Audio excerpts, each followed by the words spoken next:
This video is brought to you by PrizePicks. Okay, so we have officially wrapped the first week of Browns camp. As expected, this was a unpadded week of practice, so kind of more similar to what we're used to with OTAs and mini camps, right? Next week on Monday, a day from now, depending on when you watch this video, the Browns will be in full pads for the first time all season, which is always super exciting to get to. So we're close to real football, right? You know, we're inching closer and closer there. But as far as my thoughts and what the outcome has been of the first week of practice, let's start by talking about the quarterback competition. I feel like the Browns quarterback competition is exactly where most people of sound mind thought it was going to be, right? Like if you went into this not in the mindset of being a stan of somebody in the competition and just looked at it as a Browns fan who wants the best for the team, this is about where you expected the Browns to be with the quarterback competition, right?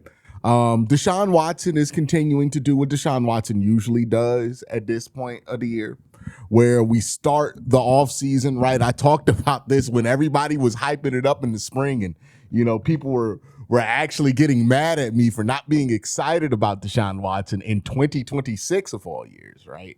But I brought this up back then. Deshaun Watson, every year he's been in Cleveland, has looked amazing during the spring. Oh, he's going to be good. 2021 is back. You know, we're going to be back to where we were. Every year we hear reports that Deshaun Watson's got the zip. He's healthy. He's over the mental stuff and he's at a different place mentally. We've been on this ride so many times with Deshaun.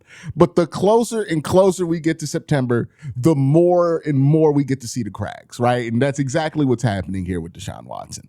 All the hype, all the noise about how amazing Deshaun Watson looked in the spring. Oh my God, he looks back, right? Mary Kay writing like all-time articles about him of how he's going to come back and reclaim his throne and all of this stuff.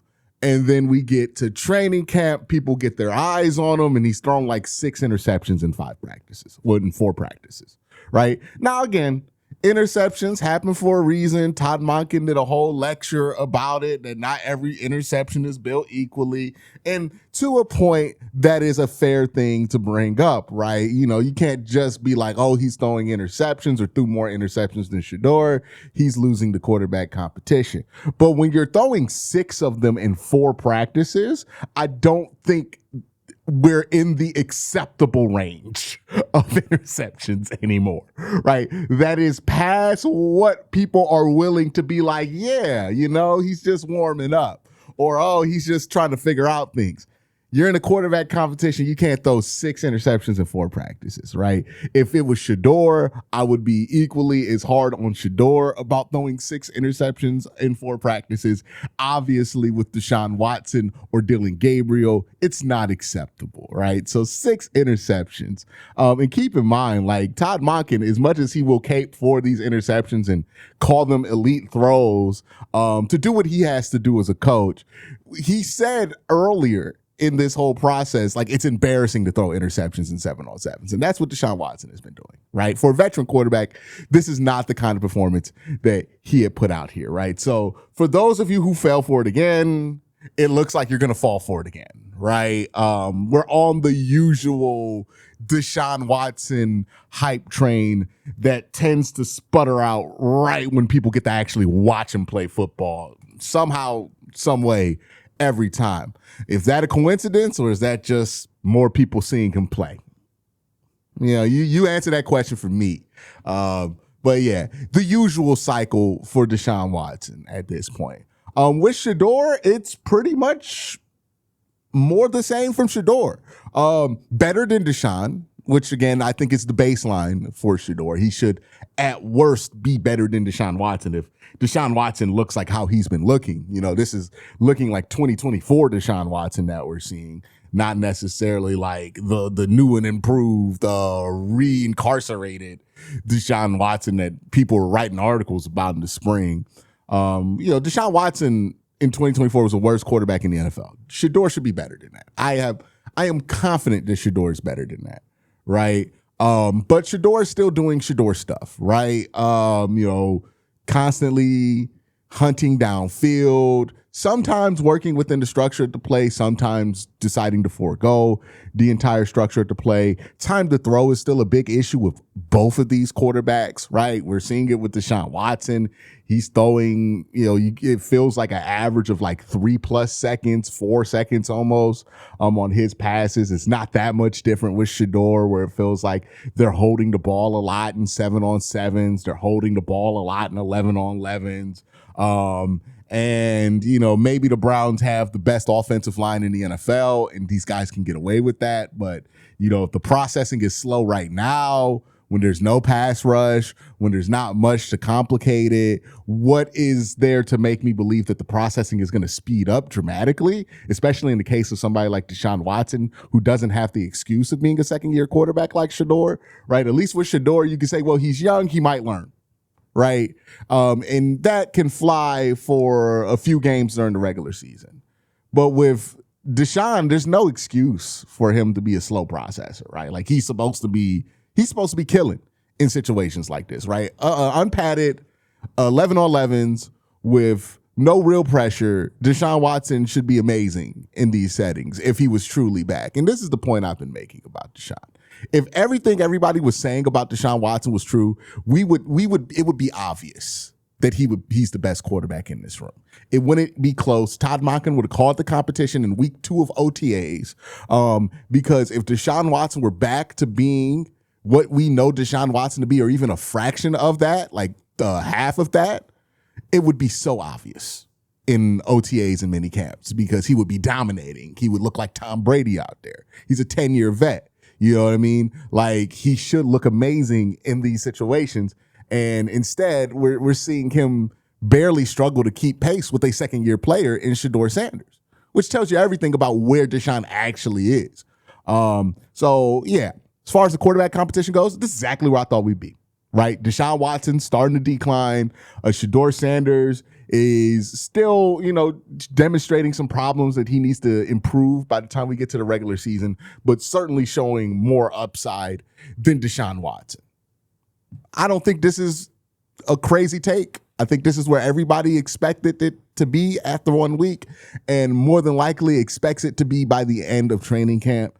Unless Deshaun, he could bounce back, have a great couple of weeks of camp, take the job, start. I'm sure the Browns want that to happen, right? Like if you ask me, what do I think Todd Monken wants to happen week 1? I think he wants to start Deshaun Watson, but I don't think he's going to start Deshaun Watson just to do it, right? Like Deshaun has to give him a reason. So if Deshaun gives him a reason to start him, like he's going to take it, because I think in Todd's mind, again, he talked about this, a clean slate. He wants to treat Shedeur more like a rookie quarterback, right? So let Deshaun take those first weeks of the season and then roll Shedeur in there later. I think that's what he's hoping to do, but he can't necessarily just force that, right? Deshaun has to win the job because everybody else is watching. This is Deshaun's job to take, but I don't know if Deshaun is capable of taking the job. You know what I mean? I think the Browns would like to move to Shedeur later in the season, would like to treat him and basically give him a second rookie year is how they're looking at this, and then introduce him in a controlled environment with many weeks of prep once they're ready to do that. I think that's what they would like to do. But, if Deshaun's not good enough, then you can't do that. So, that's kind of where they are. Zach Jackson put out a tweet talking about his most impressive players from Browns camp from the first week, his 5 most impressive guys. Jared Verse, Ward, Boston, Graham and Judkins. No real order, no clear leader at quarterback, in my opinion, but Sanders had a better throwing week. Again, that's pretty consistent with what everybody else who's been there has been saying. Sanders has had better throws. Both quarterbacks could work on getting the ball out a little bit quicker. And Deshaun has certainly had a up and down start to camp. So Jared Verse, Denzel Ward, Boston, Graham, and Judkins. I think that's a pretty good 5. I think that's, if you ask me who are the 5 guys I want to impress early on, or expect to impress, I think those would be the guys. It's not a surprise to me that 3 of those guys are on the defense, right? Defense ahead of the offense. It's always going to be the case early in camp, unless your defense is terrible, right? It's more of a red flag if your defense is not winning in camp early than if your defense is winning in camp early. Like, that is the expectation that normally happens. If your defense is anywhere close to average, that is where you should be. So Jared Verse looking good. I think I'm going to do a whole video about Jared Verse because I like the things that he's saying, and I like how aligned he is with the Browns on like just changing the mentality and changing the internal negativity of being a Cleveland Brown. I think he said some really cool stuff on a TV spot that he was on. So I think I'm going to do a dedicated video for Jared Verse again. I think he deserves it. Denzel Ward, look, man, the Warden looks like the Warden. I know some people were questioning whether the Browns should have gave him that money, but I am all good with Denzel Ward getting paid. And then Mason Graham, he's been excellent throughout camp. Now, no pads yet, but defensive line play, like, yeah, the shoulder pads do affect it a little bit. But if you watch these guys go, they're basically going full go here, even without pads. So I'm really excited with what Mason Graham has been doing. I think Mason Graham is the Brown that's going to take the biggest visual leap for most casual fans. For me, it won't be the biggest leap in that draft class. I think the biggest leap in that draft class is going to be Dylan Sampson. But for fans, casual fans, it's going to seem like Mason Graham because the casual fan didn't really think Mason Graham was good last year. And they're going to go from that to thinking that like he's worth that number 5 overall pick. For me, I saw it with Mason Graham looking at the tape where, you know, the signs were certainly there that he's going to be a great football player. Quincy Judkins, obviously of the most importance, right? The offensive line improvement, but specifically you just want to see Quincy look like Quincy, and it seems like he's come back from that injury, which was a pretty significant injury at the time. And he still looks like Quincy Judkins. So that's really, really nice to hear. You know, what we're not hearing right now is offensive linemen are a part of that conversation. Again, expected, right? If there were 2 position groups we knew were going to be not the most exciting coming into camp, quarterback, offensive line. With quarterback, we kind of know what that situation is likely to be. We've been in Cleveland long enough. We've seen enough quarterback competitions in our lifetime, if you are a longtime Browns fan, to know, you know, what the ingredients are in that pot and what that pot usually cooks up.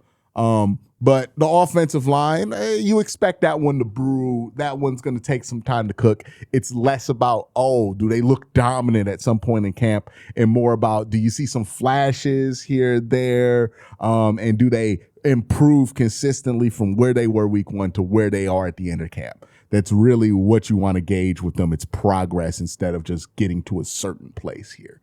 Denzel Boston looking amazing. I think we got another Denzel Boston highlight. I think I'm going to have to make this a sponsored segment or something like that. But let's play the Denzel Boston highlight.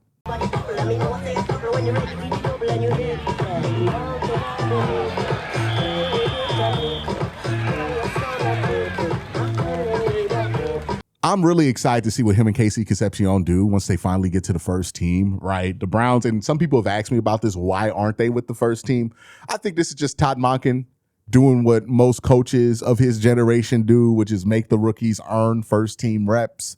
So we're going to see Denzel Boston and Casey Concepcion with first team probably next week, as early as next week, definitely after the first preseason game. So, yeah, I would expect that to happen soon, but love to see Denzel Boston show out. And now that we get pads on, I think we're really going to start to see Casey Concepcion look like the dude remind people why he was the first round pick, right? Because the combination of those two it's just a very exciting combination at wide receiver. So super excited to see that. We got more to talk about from this week of practice, but before I get into that, I got to thank my sponsor, PrizePicks. PrizePicks is America's #1 sports pick app. The app is really easy to use for player picks. Just pick more or less on a few player stats and lock in your lineup. That's it. Rather just pick teams, PrizePicks has that now too. Just pick the winner, spread, or total in any game or fight. PrizePicks is available in most states, including California, Texas, and Florida. Plus, you can even follow me on the app at Quen_C. Tell my picks, one click, and follow your friends too. Best of all, play your first $5 and get $150 in lineups if you win. Just use the promo code HMA when you sign up. That's right. PrizePicks just switched up their offer, so there's no better time to join.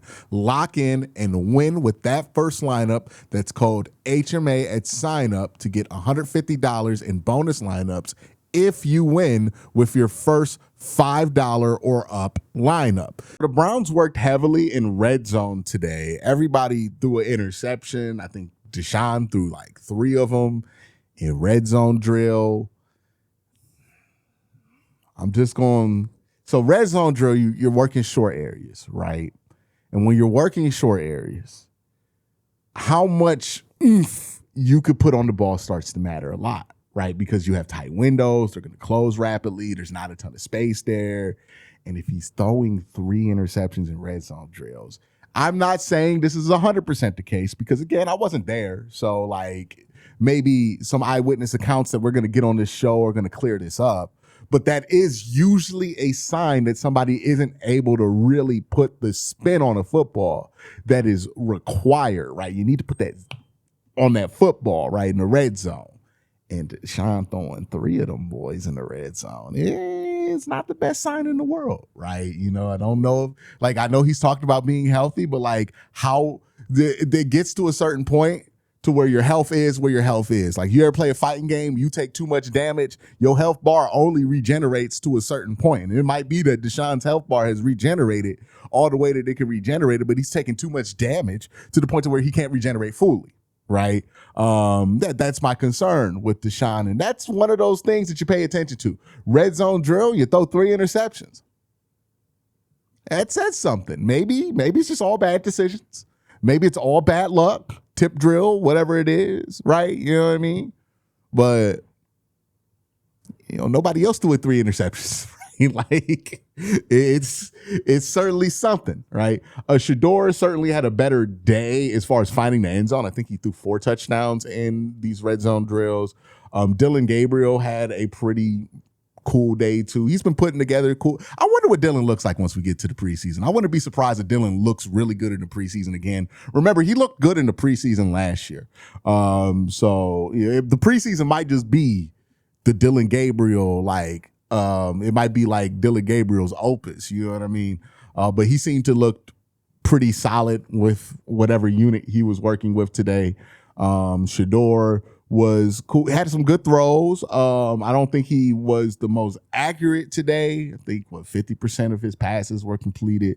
Again, it's practice. I'm not really going to be tripping about that. Did throw an interception. Almost got intercepted again by Grant Delpit. It was like right to Grant's hands. Grant just didn't catch it.